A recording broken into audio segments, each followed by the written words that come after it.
Заврши првата фаза од разговорите меѓу САД и Иран. По неколку часа преговори во Исламабад, двете делегации размениле текстови со кои потврдуваат дека се на иста линија за главните точки за кои дискутираа.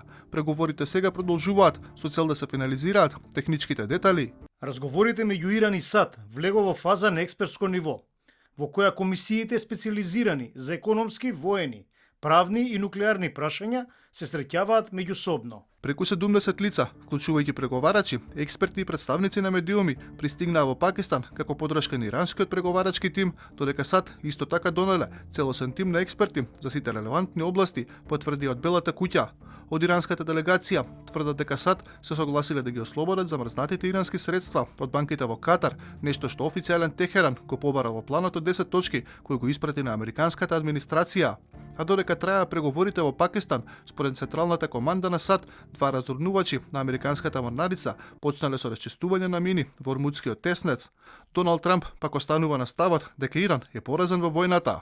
Единственото нешто што го имаат е заканата дека некој брод може да удри во една од нивните морски мини. Патем, сите 28 нивни бродови за поставување мини исто така лежат на дното на морето. Сега го започнуваме процесот на расчистување на Ормудскиот теснец како услуга за земјите од целиот свет, вклучувајќи ги Кина, Јапонија, Јужна Кореја, Франција, Германија и многу други.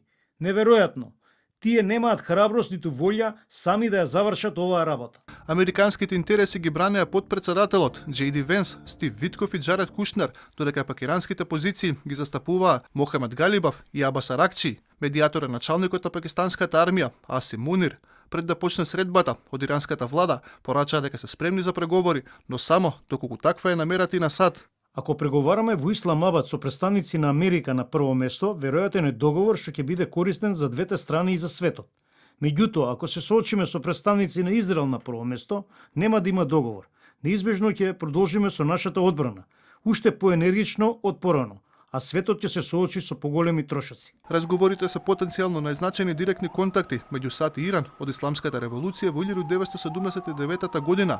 Односите меѓу двете земји се сериозно нарушени како Доналд Трамп во 2018 година ги повлече САД од нуклеарниот договор кој беше постигнат 3 години претходно. Убиството на иранскиот генерал Касем Сулејмани во 2020 година ја продлабочи кризата и ги прекина сите дипломатски контакти.